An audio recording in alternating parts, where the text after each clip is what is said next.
Hello students, this is the story The Mask by Satyajit Ray. So I am going to explain it in Hindi. Feluda or Pradosh Chandra Mittal is an amateur sleuth who is a character in a series of Bengali detective fiction novels and short stories which were written by Satyajit Ray. तो फेलुडा या जिसका दूसरा नाम प्रदोष चंद्र मित्तल है वो एक अमेटियर है। अमेटियर क्या होता है? वो इंसान जो कोई भी काम अपने सिर्फ शौक के लिए पूरा करता हो, पैसों के लिए नहीं। स्लूथ स्लूथ क्या है? डिटेक्टिव।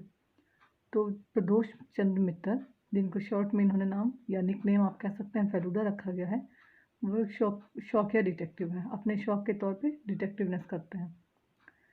तो ये क्या है? जो बंगाली डिटेक्टिव फिक्शन नॉवेल्स हैं सत्यजीत रे के, उनका हमेशा से मेन कैरेक्टर रहे हैं।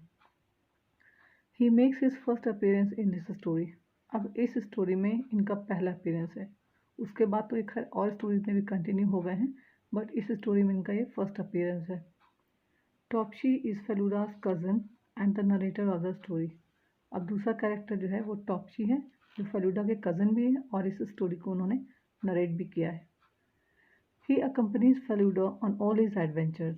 फेलुडा के जितने एडवेंचर्स आगे की स्टोरीज में हैं, उन सब में ये टॉप्शी उनके साथ ही रहे हैं। Feluda and Topshe are on a holiday in Darjeeling when this incident occurs. Feluda और टॉप्शी दार्जिलिंग में छुट्टी मना रहे थे जब ये घटना उनके साथ घटित हुई।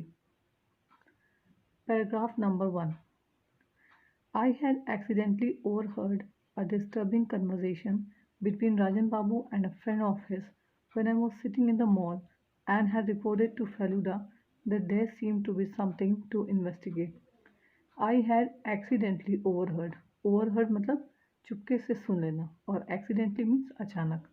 तो यहाँ पे टॉप्शी बता रहा है, क्योंकि वही नरेटर है, तो वो कहता है कि मैंने चुपके से अचानक एक डिस्टर्बिंग कन्वर्सेशन यानी ऐसी बातचीत सुन ली जिसको सुन के मुझे अब कुछ डिस्टर्बेंस महसूस हो रहा है।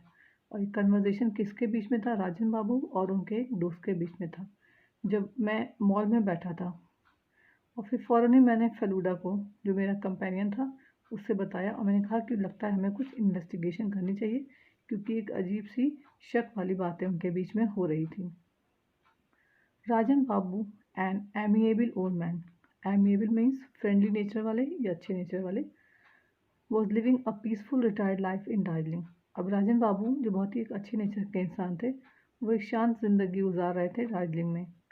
Recently he had taken in a paying guest, Tinkori Babu, on the recommendation of a dear friend. Recommend करना यानी कि राय देना या सलाह देना। तो अभी ताज़ा उनके वहाँ एक पेइंग गेस्ट आए थे जिनका नाम था टिंकोरी बाबू। वो भी इनके कोई दोस्त थे करीबी, उन्होंने कहा था कि उनको रख लीजिए, बहुत अच्छे इंसान हैं। तो राजन बाबू ने टिंकोरी बाबू को अपने यहाँ पेइंग गेस्ट रख लिया था। Tinkori Babu had a special weakness for cheroot. Cheroot क्या है? एक टाइप का सिगार होता है। तो उनको उसकी बहुत ज़्यादा लत थी। किसी चीज़ की और लत नहीं थी, लेकिन चिरूट की बहुत लत थी। And before moving into Rajan Babu's house, he had made sure that Rajan Babu had no objection to it. और राजन बाबू के घर में किराए पे रहने से पहले उन्होंने राजन बाबू से कंफर्म कर लिया था कि ये चिरूट की जो लत थी, ये सिगरेट पीते थे, ये सिगार पीते थे, इससे उन्हें कोई ऑब्जेक्शन तो नहीं है। A few days ago Rajan Babu had received a threatening letter by post. अब क्या हुआ? कुछ दिन पहले राजन बाबू को एक धमकी भरा खत मिला। It had words not written but cut out from newspapers and books. अब उसमें वर्ड्स तो नहीं लिखे थे, लेकिन न्यूज़पेपर और बुक से कट आउट लिए हुए थे, जिस पर लिखा था बी प्रिपेयर्ड टू पे फॉर योर सिंस। अपने गुनाहों को अदा करने के लिए तैयार रहो। When we visited Rajan Babu to inquire about it, Feluda asked, "Have you a reason to suspect anyone?" फिर जब हम दोनों यानी फेलुडा और टॉप्शी राजन बाबू से मिलने गए और इंक्वायरी करने गए, तो फेलुडा ने पूछा कि क्या आपको किसी के ऊपर शक है? क्या कोई रीज़न है जिसके किसी के ऊपर शक किया जा सकता है? Absolutely not, I don't remember harming anyone any time. तो जवाब देते हैं ये कि नहीं, ऐसा कुछ नहीं है, मैंने तो आज तक किसी का नुकसान भी नहीं किया है, ना कभी सोचा है, तो मुझे नहीं लगता कि मुझे किसी पे शक है।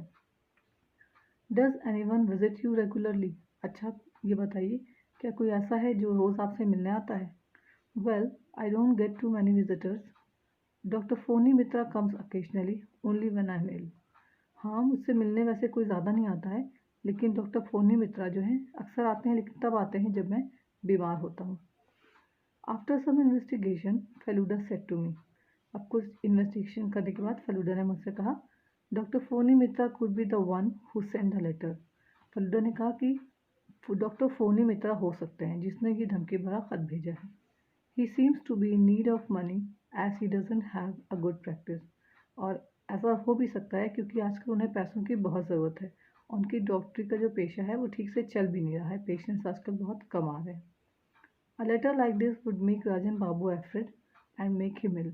और इस टाइप का लेटर से ये हो सकता है कि राजन बाबू बीमार हो जाएं, डर जाएं। And if that happened he would naturally go to his doctor. और अगर ऐसा होता है कि वो डर के बीमार पड़ जाते हैं तो जाहिर है फिर वो मुझे बुलाएंगे, यानी फ़ोनी मित्रा को बुलाएंगे। तो इस तरह से उनकी उनकी जो है डॉक्टरी की दुकान भी चल पड़ेगी। The second person who visited Rajan Babu often was mister Ghoshal, an expert in antics. Antics क्या होता है? पुरानी और कीमती चीज़ों के सामानों को एंटिक्स कहते हैं। अब जो दूसरा इंसान था जिस पर शक किया जा रहा था वो थे मिस्टर घोषाल, जो अक्सर राजन बाबू से मिलने आते थे और एंटिक्स के यानी पुरानी और कीमती चीज़ों के एक्सपर्ट थे। Of late Rajan Babu had developed an interest in antiques and curios. Curious क्या होता है? रेयर और अनयूजुअल थिंग्स होती हैं जो साइज में स्मॉल होती हैं और लोग अक्सर उसे कलेक्ट किया करते हैं। And collected many mask daggers and old painting. अब ये जो राजन बाबू थे इनको एंटिक्स का और छोटी छोटी चीज़ों का, मास्क डैगर ओल्ड पेंटिंग, ये सब के एक्सपर्ट थे और इन्होंने बहुत सी ऐसी चीज़ें कलेक्ट कर रखी थी। Tinkori Babu thought Ghoshal was a crook. और टिंकोरी बाबू को ऐसा लगता था कि जो घोषाल है वो बहुत बड़ा क्रुक है, बहुत ही बड़ा फ्रॉड है, डिसऑनेस्ट पर्सन है जो दूसरों को धोखा देता है। I don't trust him at all. तो टिंकोरी बाबू कहते हैं कि मुझे मिस्टर घोषाल पे बिल्कुल भी भरोसा नहीं है। He pretends to be interested in art and antiques, but I think what he really wants is to buy them cheap here and sell them to foreigners at a much higher rate. वो कहते हैं कि जो घोषाल है वो इतना बड़ा fraud है। वो कहता तो है कि मुझे आर्ट और एंटिक्स में इंटरेस्ट है, पर मुझे ऐसा लगता है कि वो सस्ते दामों में चीज़ें खरीदता है और फॉरेनर्स को खूब ज़्यादा महंगे दामों पर बेचता है। Tinkori Babu had told Feluda when we met him in the coffee shop the next day.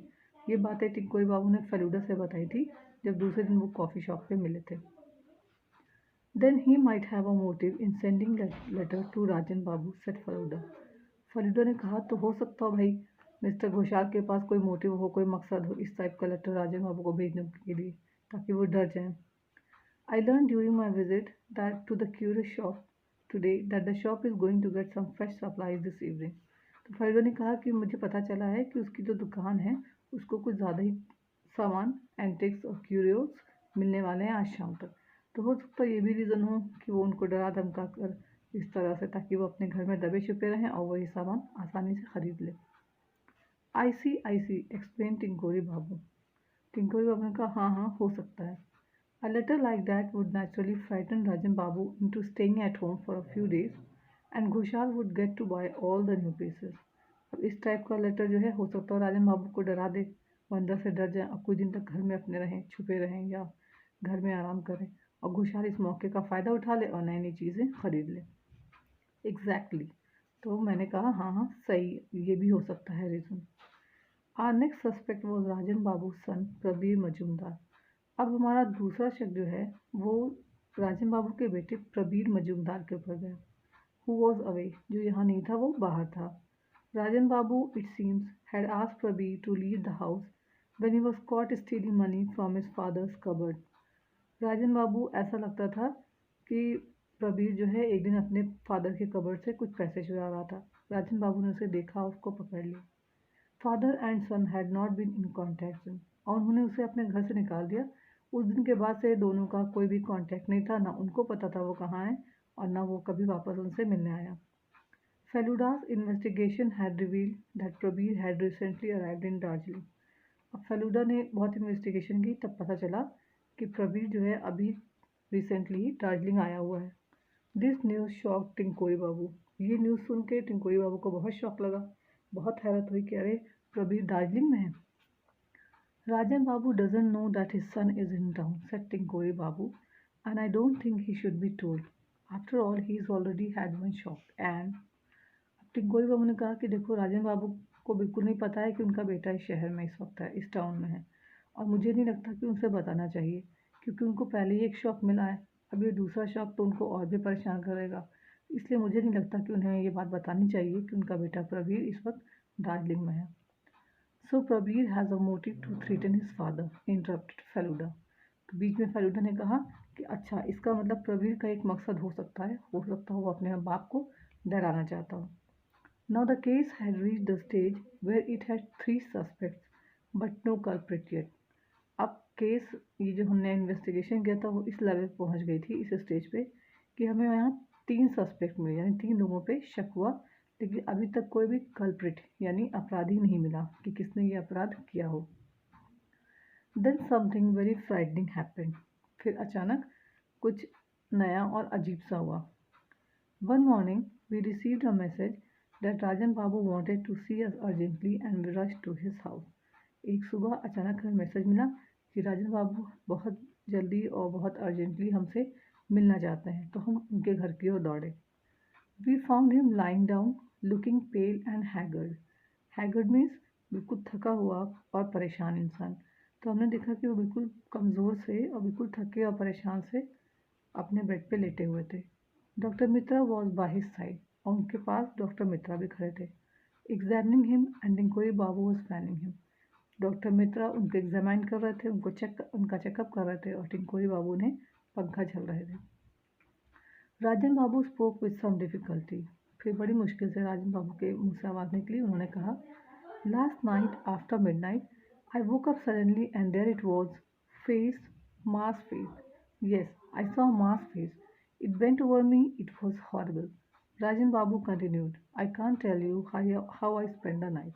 अब उन्होंने बड़ी मुश्किल से बोलते हुए बताया कि पिछली रात, आधी रात के बाद, मैं अचानक से उठा और वो मेरे सामने एक मास्क वाला चेहरा था।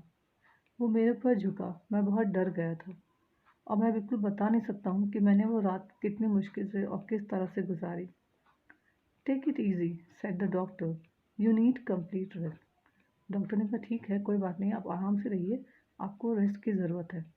Doctor Mitra, Feluda said suddenly, did you go out last night? Your jackets got a streak of mud on it. Feluda ने अचानक से डॉक्टर मित्रा से कहा कि डॉक्टर मित्रा, क्या आप कल रात कहीं गए थे? आपकी जैकेट पे तो मड का स्ट्रीक है, एक निशान है कि मिट्टी लगी हुई है। Yes I did, to see a patient, replied doctor Mitra. Doctor Mitra ने जवाब दिया कि हाँ, मैं गया था, मैं अपने पेशेंट को देखने लगा था। अब ये क्वेश्चन फेलुदा ने डॉक्टर मित्रा से इसलिए किया था क्योंकि वो एक सस्पेक्ट थे, उसको उनके ऊपर शक था। सो चिल्ड्रन, अभी पैराग्राफ 24 तक हमने पढ़ा, और इसमें हमने देखा कि इसमें 3 सस्पेक्ट, यानी जो वो इंसान जिन पर शक किया जाए, वो मिलते हैं। एक डॉक्टर फोनी मित्रा, एक मिस्टर घोषाल, और एक राजन बाबू का बेटा प्रबीर मजूमदार। तो इन तीनों पे फेलुदा को और तौबची को शक होता है। तो ये तीनों में से अब क्या है, पैराग्राफ 24 में हमें देखा कि डॉक्टर मित्रा पे इसको शक होता है, तो ये डायरेक्ट इनसे पूछता है कि आपकी जैकेट पे एक ऐसा निशान है, जिसका ये जवाब देते हैं कि वो मड है, मिट्टी का निशान है, क्योंकि कल वो अपने पेशेंट को देखने गए थे। तो अब हम क्या करते हैं, सेकेंड पार्ट में इसका बाकी एक्सप्लेनेशन देखेंगे। Till then, good bye.